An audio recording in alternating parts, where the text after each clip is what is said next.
வந்ததென்று மேகமே உனக்கென்ன தெரியாதா?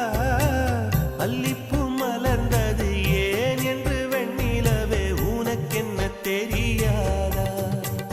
ஓ வலியா சுகமா தெரியவில்லை, சிறகா சிறையா புரியவில்லை, அதை சொல்லத்தான் நினைக்கின்றேன், நான் சொல்லாமல் தவிக்கின்றேன். செம்பருத்தி பூவே செம்ப